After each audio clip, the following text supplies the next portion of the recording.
In the studio with me now. We mentioned him earlier, and unfortunately I called him Al Wood. It's Al Lloyd. I apologize. Thank you. Nice to have you here. CARP has nominated you in the top 25 citizens or volunteers. What did you do to get into that position?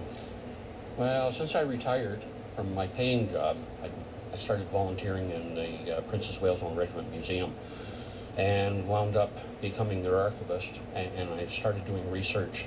Essentially started on my own grandfather. But the First World War, 21st Battalion formed out of Kingston, and I started researching the individual soldiers. And I built a website to post pictures, and through that and through word of mouth, a lot of people started finding out what I was doing, and they said, hey, could you help me find out what my grandfather did? So I started helping people research what their fathers, grandfathers, great-grandfathers did. Men came back from war, they didn't talk about the war. My own grandfather included, didn't talk about it. Yeah. So after they're gone, the families want to find out what they did really do. And sometimes it's just too painful to talk about. They sort of clam up about it, yes, right? Yeah, very painful for a lot of the men that came back. And so in the last 5 years, I've researched in excess of 400 World War I soldiers, in-depth research, service records, family histories, newspaper accounts, that kind of thing. Now, you're most proud of the fact that you've been able to, and there's not very many people out there that do this, you've been able to help identify graves. There are 3 graves that were previously unmarked in Canada, 2 in Kingston, 1 in Toronto, of a First World War veteran in an unmarked grave. And I was able to, through the Last Post Fund of Canada, funded by Veterans Affairs Canada, to arrange to have stones placed on their graves, proper military-style headstones. But the one I'm most proud of is a grave in Belgium, a White House cemetery in Belgium. The grave is currently identified as an unknown officer of the 21st Battalion, was killed in 1917. And somebody put the bug in my ear one day that you should be able to find out who that is.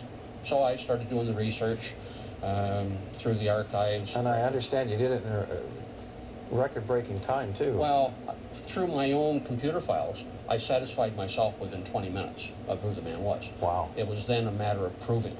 It was embarrassingly easy, to be honest with you. Then I had to put together the documentation and say, this is why I believe that. Sent it off to the Commonwealth War Graves Commission office in Ottawa.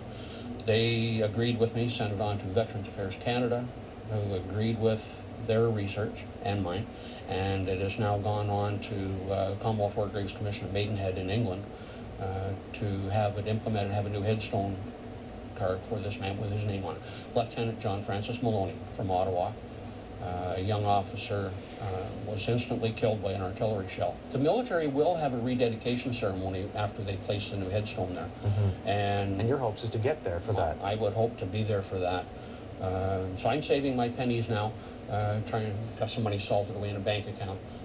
Probably sometime next spring.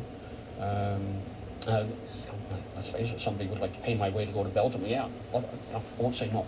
But if you're inclined to help out too, don't hesitate. One of the key things that I'm doing on an ongoing basis is our website, 21stbattalion.ca. Over 4,000 photos.